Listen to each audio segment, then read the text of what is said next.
During this brief video, I want to talk to you about the housing shortage following World War II, the Edward Berg family, and the Hart home.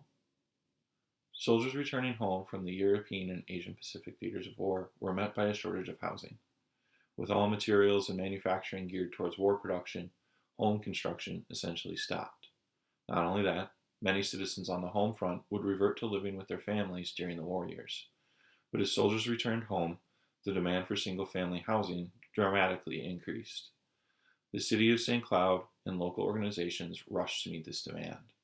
The American Legion led a campaign asking any resident with vacant rooms or apartments to fill out this slip and return it to the Legion Housing Committee.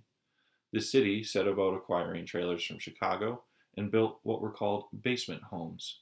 These were permanent homes that families could live in immediately and add to over time. The demand for housing was nationwide. According to a December 7, 1945 article in the St. Cloud Daily Times, St. Cloud had received approval for 50 prefabricated homes, but so rapidly did the situation change that shortly after approval there were no prefabricated houses of suitable condition available.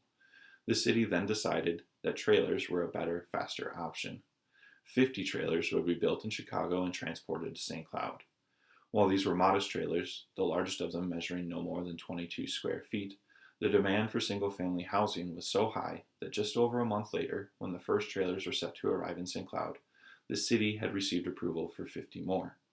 These developments would receive the moniker Trailer City, and each would be conveniently situated near utility houses, telephone booth, laundry, and lavatories. Each trailer would sit on a 30-foot by 50-foot lot, and each city would have access to roadways and utility hookups. Residents who could be reached for questions by a Times writer in March of 1946 were so pleased with their experience that they wished to keep their trailers for summer vacation use after they could purchase permanent homes. Almost 3 months before the first trailers were set to arrive, residents of St. Cloud were eyeing a different kind of home. Excavation on the first basement home began on October 23, 1945, and 6 more families bought basements the following day. These basement homes were built for $2,200 plus the price of the lot. The buyers would pay 20% of the overall cost as a down payment and $30 a month thereafter. A clause in the contract required the new owner to complete the erection of a bungalow or story-and-a-half house when materials were available at a reasonable price. The average basement home measured 26 feet by 32 feet and contained 2 bedrooms, toilet, kitchen, laundry, and room enough for a dining room and living room. Wired for electricity, connected to sewer, and heated by stove until the owner completed building and a furnace could be installed, basement homes were the city's first move towards solving its housing problem. The story of Edward Berg and the Hart home is one of triumph and tremendous community support. Berg lost both his legs and effectively lost the use of his right arm fighting in Germany in early 1945.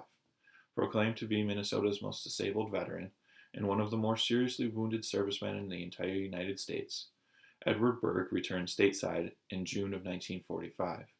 He would spend the next 2 years in multiple hospitals receiving treatment for his wounds and complications from them. A job for St. Cloud, the article read. What was the job? Build Edward Berg and his family a home.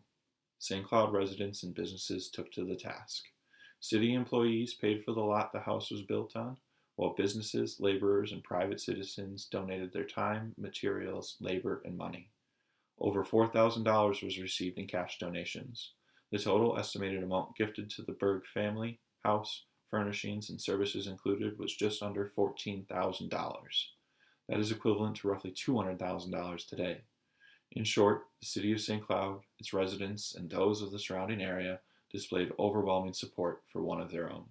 I've really only scratched the surface of the amazing story that is Edward Berg. If you're interested in learning more about Mr. Berg, his family, the Hart home, or how the community came together to support them, or if you'd like to learn more about either of the other aspects of the housing crisis discussed in this video, please visit the Resource Center or give them a call for more information. Thank you.